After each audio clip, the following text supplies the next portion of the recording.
Thank you, Rabbi. It's my privilege to share this moment with you. I'm in Los Angeles just for a few hours, one day, and it's my privilege to have shared this moment with Charlotte and Yona. I don't know where they are now.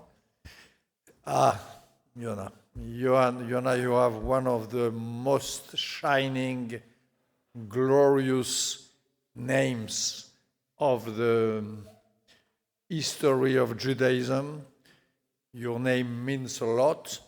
I wrote in one of my 47 books, which the rabbi quoted, some numerous pages about your name, about Yona, and about the very special place of the book of Yona in the whole book. Maybe one day, now you have the age, you will discover that, and you will fully inhabit your name. And same for Charlotte, all my good thoughts for the journey, which you are expecting now. I'm in Los Angeles just for a few hours, as I told you, because I'm presenting a movie which I made with my camera in the battlefield in Ukraine. And it happened that the film is released tonight for the first time. It was yesterday, it started in New York, next week in Washington. It's a nationwide release, but Los Angeles, the official release at the Westwood Cinema, Landwood Cinema, Landwood, yeah, not far from here, is tonight. Tonight, I think it's rather sold out, but you will have time in the following days to see it. And I'm here for that. And I of course, seized the very generous invitation of Sinai Temple in order to tell you a few words, not about my film. The film, you will see it, I hope, but about Ukraine and about why it is important for Jews to support Ukraine, in my opinion. The film, as I told you, I spent a lot of my time since 10 years, and especially in the last year when the full-scale war started, in the trenches with an international brigade, with some Ukrainian defenders, with some Jewish defenders of Ukraine. I did share their life, and the film is the narrative, the relation of that. I report that. The real question why and the real reason why I'm happy to share these minutes with you this morning is that there is so many propaganda, so many fake news, or at least so many preconceived ideas about Ukraine, that I'm happy here in Sinai Temple to correct a few of them. I am a Jew. I am an affirmative Jew, and I wrote a book which is called The Genius of Judaism. The Genius of Judaism. And I mean my words. I'm Jew before anything else. The Jewish thought really inhabits all my work, my thought, and my books. None of the 47 books which were mentioned by the rabbi would exist if I was not a committed Jew. And it is this committed Jew who decided to involve himself, soul, heart, and body, and not part of the body, but the whole body in this war at the side of the Ukrainians. And I want to tell you in a few minutes why. Why a Jew? who claims the genius of Judaism, who believes in the glory of Israel. Why a Jew who believes that Israel is the shining city upon the hill of the world? Why this Jew took so many risks, committed himself so much for the defense of Ukraine facing the invasion of Russia and of Putin? One reason, of course, the place of a Jew, and especially a liberal Jew, is always with the wounded, the afflicted, the bombed, the shelled, and the miserable of the world, of course. This, for me, is a principle. When human rights are beaten, at the verge of being defeated, the place of a Jew who remembers the lesson of Isaiah, of Jeremiah, and of Jonah is to take side, of course. Number two, because today, if you see the map of this area and of Europe, and of Central and Eastern Europe, it happens that Ukraine is the country of the area where the anti-Semitism knew the strongest decrease in the area. The extreme right has no envoys or no MP in the parliament. The anti-Semitism does not find any place to express itself. On the Maidan Square, where the revolution of Ukraine started 9 years ago, there was a sort of free speech all day long, 24 hours a day. Free speech that means that any stupidity, any delirium can be said and expressed. Free speech. There is one delirium, one stupidity, which I never heard on this Maidan Square, which is anti-Semitism. The result of that is that Ukraine is the only country in the world, except, of course, my dear Israel, where you have a Jew, a real Jew, a committed Jew, elected by a huge majority as the president of the country, Volodymyr Zelensky, a little Jew, as me, as you, as all Jews in the world. We are all little Jews, of Kryvyi, elected president of the Republic of Ukraine against all the big names of Ukraine, the big oligarchs and so on. And it is the only country where the prime minister also is a Jew. So, of course, I reflected on that because I know also that Ukraine has been an earth of blood during the late 30s and during the early 40s for the Jews. I know that there were massacres of Jews in Ukraine, as in the rest of the Eastern Europe, as in Poland, as in Lithuania, or many countries of the area. I know that well.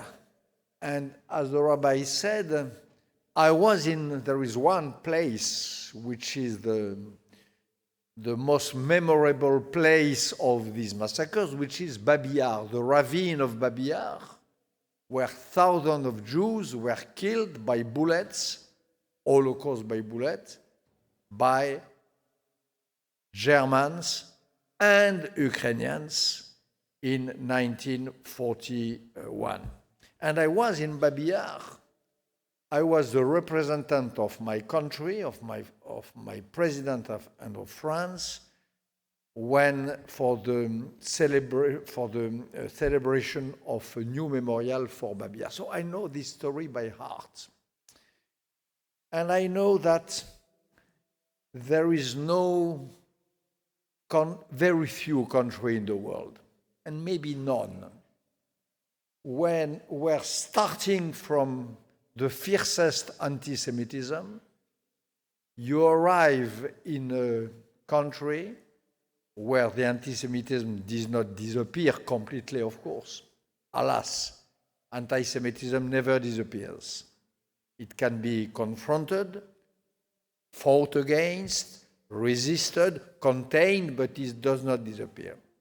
But it happens that Ukraine did such a work of thought and of memory, such a work of remorse and repentance, such a work of sorrow and mourning, when you mourn your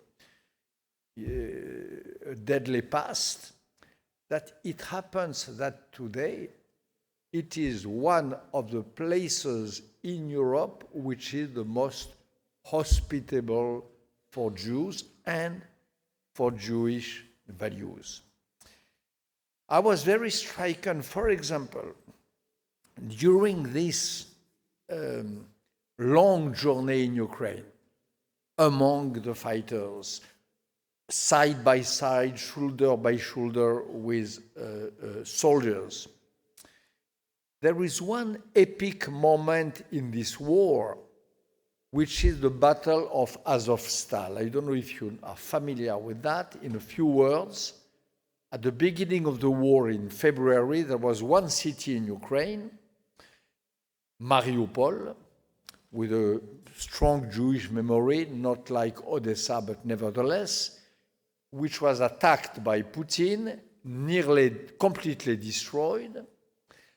The Ukrainian troops, most of them surrendered, except a last bunch of few hundreds or few thousands of fighters who buried themselves in the underground of a steel plant called Azovstal, and during 3 months they resisted inside this underground of the plant.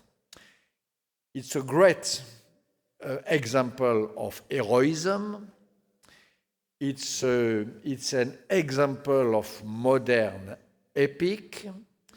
They lived in terrible conditions. They fought meter after meter.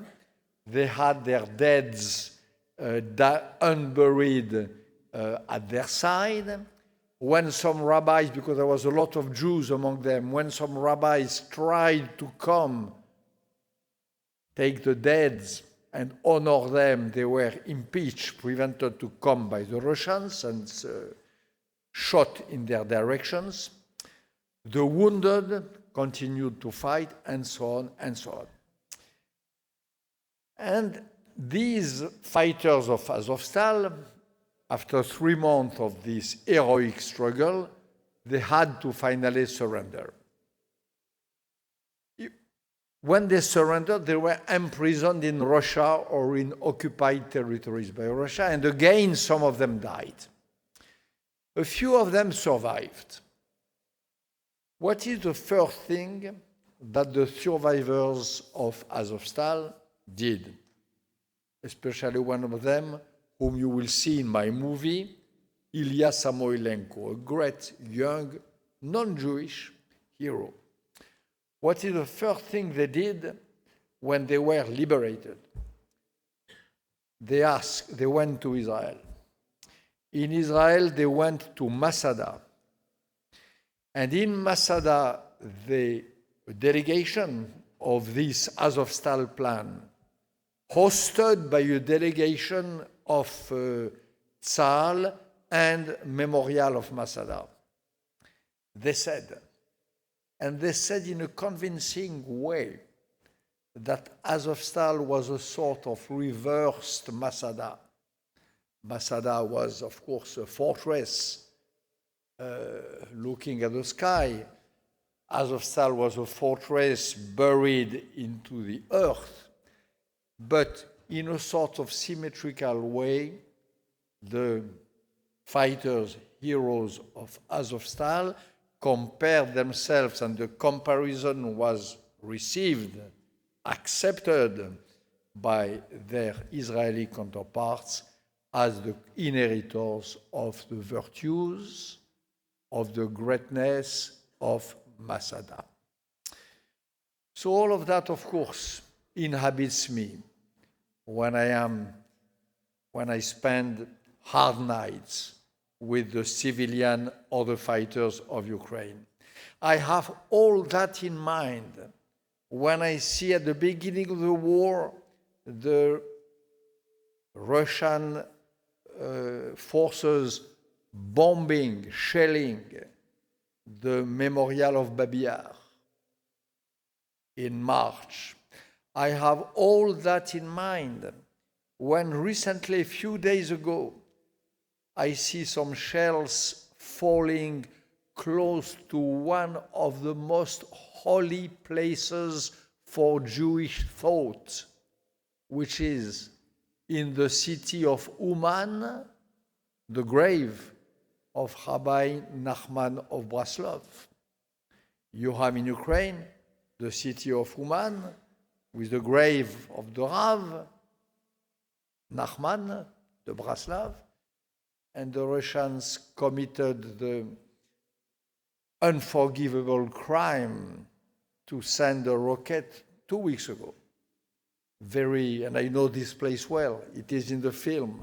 I filmed the rabbi of the great synagogue of Uman saying, reminding that Ukraine is also one of the 3 countries in the world which had the biggest number of righteous among nations. There is a great moment with the Rav in the film. And the Rav called me 2 weeks ago, Mr. Lévy, my friend Bernard, please help. The shells, the bombs are falling close to the grave of the Rav. So I had all of that in mind during these dark and terrible moments which I recorded, collected for this film. And these were the reasons that all together I never stopped feeling, thinking, and believing that the place of a Jew in these tragic moments, in the middle of this horrible war, the place of a Jew like me, like you, like Yona, like your sister Charlotte, is at least in mind, at least in spirit, to be at the side of the Ukrainian people. This is what I wanted to say in Los Angeles, Sinai Temple, a few minutes before the opening tonight at 6 p.m. But I think there is no tickets left, so I think so, maybe. But I don't. But next days, the opening of my film called Slava Ukraini. Shabbat Shalom.